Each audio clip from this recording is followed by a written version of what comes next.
சாத்தானை முறியடித்த ஆண்டவராகிய இயேசு கிறிஸ்துவின் நாமத்தில் உங்கள் யாவருக்கும் என்னுடைய அன்பான வாழ்த்துக்கள்.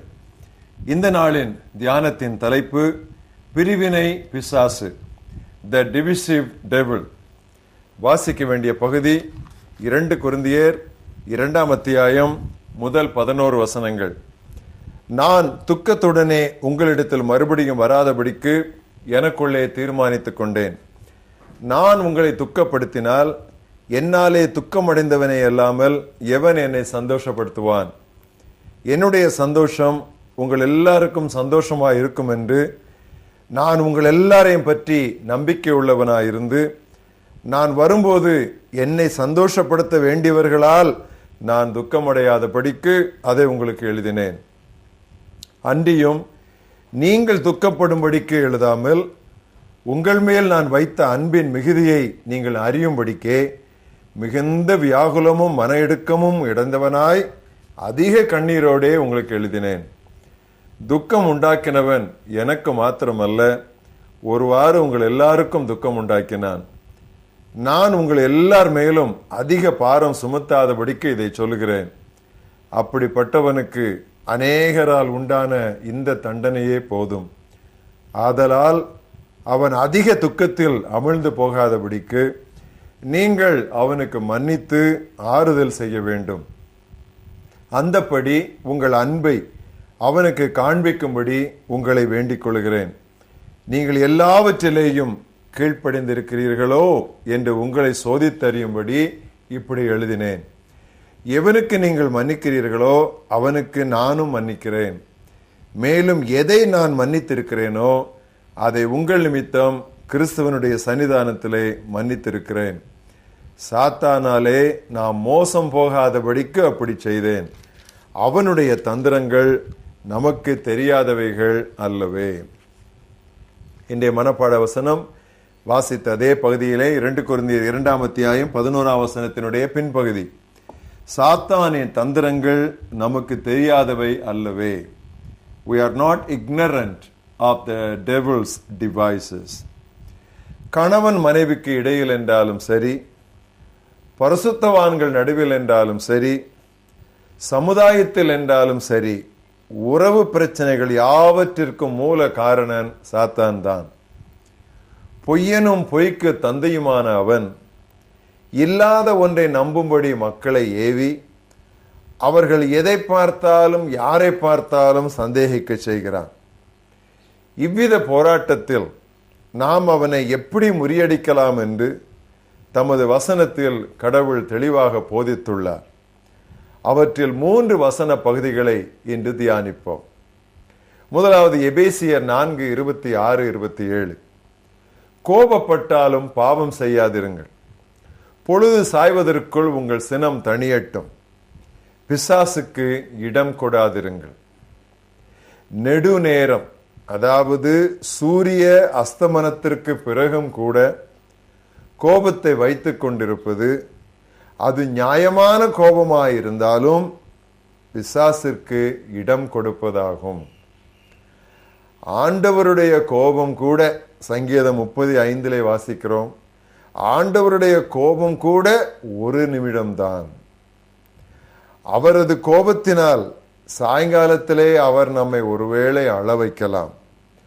ஆனால் அவர் தயவினால் விடியற்காலத்திலேயே மகிழ்ச்சியை அனுப்பிவிடுவார். நாம் கடவுளை விட பரிசுத்தவான்களோ, அவரை விட நாம் பெரியவர்களோ? இன்னொரு வசனம் 2 கொரிந்தியர் 2:10-11 நாம் இப்பொழுது வாசித்த பகுதி. நீங்கள் ஒருவனை மன்னித்தால் நானும் அவனை மன்னிக்கிறேன்.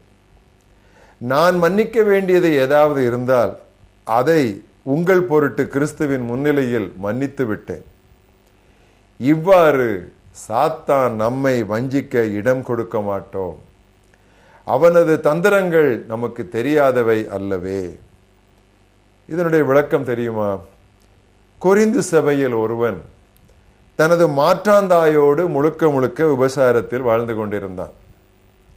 அவன் மீது ஒழுங்கு நடவடிக்கை எடுக்க பவுலடியார் சபையாருக்கு அறிவுறுத்தினார். அவனது உடல் வேதனைப்பட்டாலும் பரவாயில்லை, அவனது ஆன்மா ரட்சிக்கப்படும்படி அவனை சாத்தானிடம் ஒப்புக்கொடுங்கள் என்றும் அவர் அவர்களுக்கு எழுதினார். 1 கொரிந்தியர் 5ஆம் அத்தியாயத்தில் அப்போஸ்தலனது உத்தரவை எழுத்தின்படியே சபையார் பின்பற்றினார்கள். ஆனாலும் பவுலுக்கிருந்த தந்தையுள்ளம் பாவம் செய்த அவன் அதிக துக்கத்தில் அமிழ்ந்து போவதை காண சகிக்காது. விசுவாசிகள் தங்களது அன்பை மனம் திரும்பிய அவனுக்கு மறுபடியும் காட்ட தாமதித்திருந்தால் சாத்தான் அச்சந்தர்ப்பத்தை தனக்கு சாதகமாய் பயன்படுத்தி இருப்பான். கண்டிப்பு வேண்டும். அதே சமயத்தில் கருணையையும் கரிசனையையும் மறந்துவிடக்கூடாது. இன்னொரு திருவசனம், சத்தியம் பிரிக்கத்தான் செய்யும், சமாதானத்தை அல்ல பட்டயத்தை அனுப்பவே இயேசு வந்தார் என்று மத்தேயு 10:34 சொல்லப்பட்ட வசனம் கிறிஸ்தவ வட்டாரங்களில் மிகவும் தவறாய் பயன்படுத்தப்படும் வாசகங்களில் ஒன்றாகும். சபைகளில் பிரிவினை உண்டாக்குவோர் இந்த வாசகங்களையே சொல்லிக்கொண்டு தாங்கள் செய்வதெல்லாம் சரி என்று சாதிப்பார்கள். நாம் சத்தியத்தை பேச வேண்டும், உண்மைதான். ஆனால் சத்தியத்தை அன்பினால் பேச வேண்டுமே. எபேசியர் 4:15. மட்டுமல்ல, இயேசு குறிப்பிட்ட பிரிக்கும் பட்டயம் என்பது அவரது பிள்ளைகளுக்கு நடுவே அல்ல, கடவுளின் அழைப்பிற்கு கீழ்ப்படிய விளைபவர்களுக்கும் அதை எதிர்ப்பவர்களுக்கும் இடையே செயல்படும் பட்டயத்தையே அவர் பேசினார். அதை எங்கே சொன்னார் என்றால், அந்த வாசகத்தை மத்தேயு 10ஆம் அத்தியாயத்திலே பூமியின் மேல் சமாதானத்தை அனுப்ப வந்தேன் என்று எண்ணாதிருங்கள், சமாதானத்தை அல்ல பட்டயத்தை அனுப்ப வந்தேன் என்று 34ஆம் வசனத்திலே சொன்னார். அதன் பொருள் என்னவென்று அடுத்தே சொல்லுகிறார். எப்படி எனில், மகனுக்கும் தகப்பனுக்கும் மகளுக்கும் தாய்க்கும் மருமகளுக்கும் ஆய்க்கும் பிரிவினை உண்டாக்க வந்தேன். ஏன் அப்படி சொல்லுகிறார்? தகப்பனையாவது தாயையாவது என்னிலும் அதிகமாய் நேசிக்கிறவன் எனக்கு பாத்திரன் அல்ல. நற்செய்தி பணிக்காக மிஷனரி அழைப்பிற்கு கீழ்ப்படிந்து ஒருவர் முன் செல்ல வேண்டும் என்று தீர்மானித்திருக்கும் பொழுது தந்தையாவது தாயாவது உடன் பிறந்தோராவது அதை தடுத்து நிறுத்துவார்கள் என்றால், சொல்லி சொல்லி பார்த்தும் பயனில்லை என்றால், பிரிக்கும் பட்டயம் அங்கே செயல்படும் என்பதுதான் அதனுடைய பொருள். மற்றபடி பட்டயத்தையே அனுப்ப வந்தேன் என்று சொல்லி விசுவாசிகளுக்கிடையே, பரிசுத்தவான்களுக்கிடையே, சபைகளுக்கிடையே, தம்முடைய தேவ மக்களுக்கிடையே பிரிவினை உண்டாக்குவது வசனத்தை திரித்து சொல்லுவதாகும்.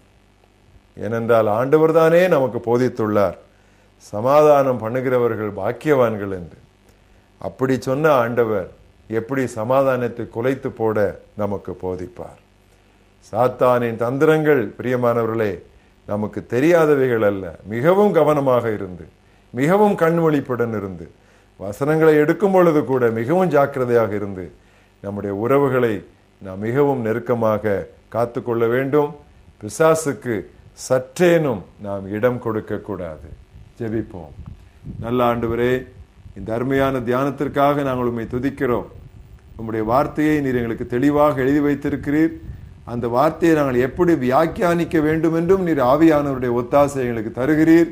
நாங்கள் உமக்கு நன்றி சொல்லுகிறோம். சாத்தானும் வசனத்தை கர்த்தாவே மேற்கோள் காட்டுவான். இப்படியும் எழுதியிருக்கிறதே என்று சொல்லி அவன் காட்டுகிற வசனத்திற்கு மேலாக விளக்கத்தை நாங்கள் கொடுக்க வேண்டும். ஆண்டவரே, அப்படிப்பட்ட மனக்கண்களை நீர் எங்களுக்கு தர வேண்டும் என்று நாங்கள் ஜெபிக்கிறோம்.